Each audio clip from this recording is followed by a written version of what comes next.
votre livre qui a cartonné. Y a-t-il eu une erreur qu'ils n'ont pas commise? Covid-19, l'union sacrée de l'incompétence et de l'arrogance. Vous avez été surpris par ce succès? Oui, j'étais surpris bien sûr, mais ce qui m'affole aujourd'hui, c'est que j'avais listé un nombre d'erreurs pensant qu'ils avaient tout commis, mais il y a encore des erreurs qu'ils continuent de commettre. J'ai de quoi écrire un deuxième tome et c'est ça qui m'affole. Lesquelles? Quelles sont les erreurs commises en ce moment? Aujourd'hui, nous faire croire que l'épidémie progresse partout dans le monde alors que c'est faux, que l'épidémie régresse, que le virus a perdu de sa virulence, que la mortalité dans le monde entier est en train de baisser. En France, on est passé à moins de 10 décès par jour. On a eu un petit pic à un peu moins de 20 décès ces dernières semaines parce que tout le monde s'était rebrassé dans la population avec les vacances, mais ça repart à la baisse. Il y a quelques cas hospitalisés, c'est clair, j'en ai dans mon service, mais ils sont des cas moins sévères qu'il y a 3-4 mois. Donc on voit que le virus perd de sa virulence. Attends, pardon, je vous interromps là-dessus parce que c'est important. Le virus perd de sa virulence. Oui. Est-ce qu'aujourd'hui c'est démontré ça scientifiquement? Il y a des scientifiques qui ont montré que c'est le génome, c'est les acides nucléiques qui composent le virus. Ils ont perdu le virus, certaines souches de virus ont perdu une partie de ce génome et du coup il a l'air d'être moins virulent. Alors maintenant, la plupart des cas qu'on voit, c'est des sujets jeunes en bonne santé qui ont très peu de symptômes. Il y a toujours quelques personnes très âgées qui font des formes un peu sévères, mais moins sévères qu'avant. Il y a encore quelques passages en réanimation, ça c'est vrai. Mais à moins de 10 décès par jour en France, c'est pas plus que n'importe quel virus respiratoire chaque année. Et là, on est en train de confiner tous les Français. C'est pas un vrai confinement avoué, mais on peut plus sortir dans la rue sans un masque. Moi, je suis venu sur mon scooter avec mon casque intégral. Il fallait presque que j'ai le masque sous le casque intégral. On est en plein délire. C'est un délire, c'est un délire. Ah, pour moi, c'est un grand délire, mais qui est instrumenté parce que c'est pas par qui? Par Big Pharma, je pense, et puis aussi les politiciens peut-être intéressent que il n'y ait plus de rassemblements dans la rue au mois de septembre-octobre alors qu'il y avait des grandes manifestations annoncées, parce que là la police va pouvoir réprimer tout rassemblement. On l'a vu ces derniers jours, et tout ça est instrumentalisé. Vous savez quoi? On va tout de suite vous dire, vous êtes complotiste, professeur Perron. Moi, je m'en moque parce que les gens qui disent que je suis complotiste, c'est les gens qui n'ont pas d'argument contre moi. Vous savez, on a dit que dans mon livre, j'avais diffamé, que j'avais été contre code de déontologie.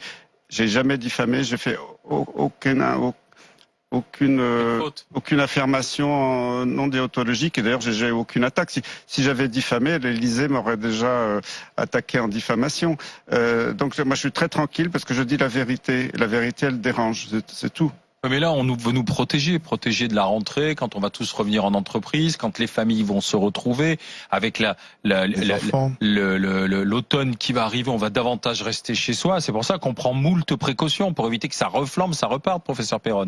J'ai toujours le même discours depuis le début. Quand il fallait confiner de façon ciblée, confiner les personnes fragiles. Là, qu'il faille mettre sous surveillance les EHPAD, éventuellement, pourquoi pas. S'il y a un cas dans une EHPAD, qu'on puisse faire les tests et isoler, et puis traiter avec, puisqu'on sait qu'hydroxychloroquine, azithromycine, maintenant c'est largement démontré que toutes les études récentes, ça marche très bien, qu'on puisse traiter tout de suite les patients.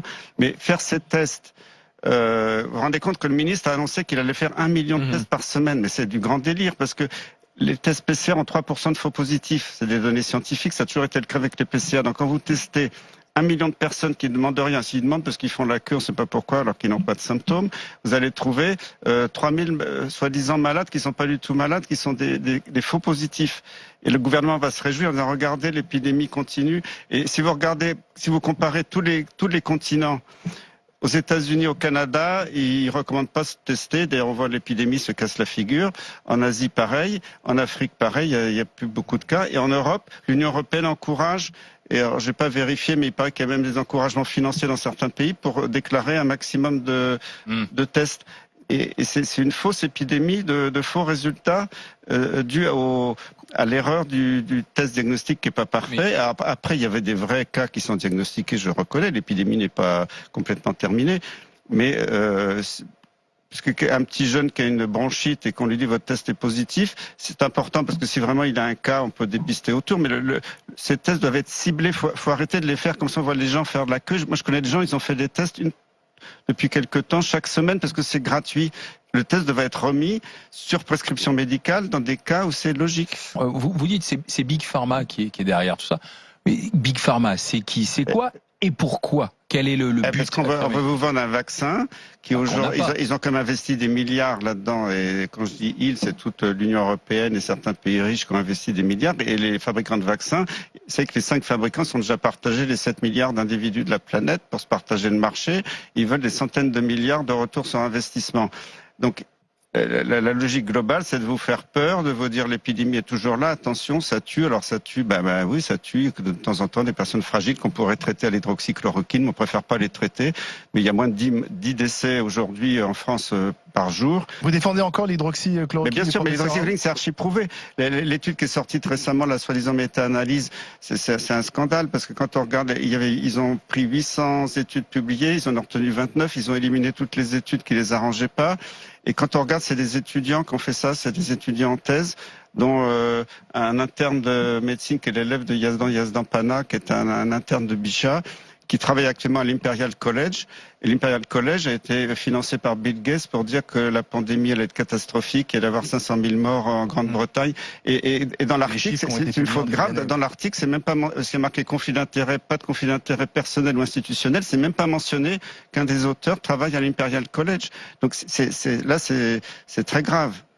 Alors, question, Charles Consigny, Isabelle Saporta. Non, je trouve édifiant ce que nous raconte le professeur Perron.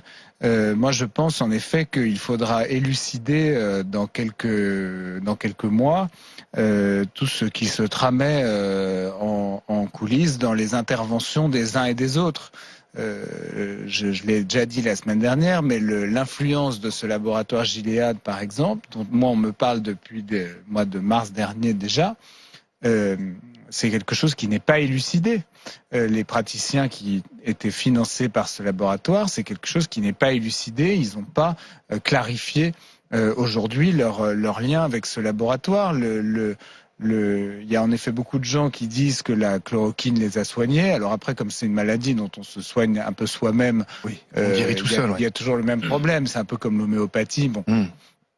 Mais il n'empêche que ça n'est pas élucidé. Et il y a une donnée qui est objective, c'est le nombre de personnes en réanimation. Ça, c'est quand même quelque chose qui peut pas être truqué.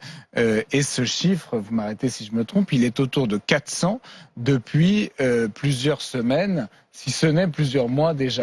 Donc, j'ai tendance à souscrire à ce que dit, sans être aussi compétent que lui dans ce domaine, à ce que dit le professeur Perron, et je pense que ce serait bien, pourquoi pas par exemple faire une commission d'enquête parlementaire ou autre enquête, puisque des plaintes sont déposées.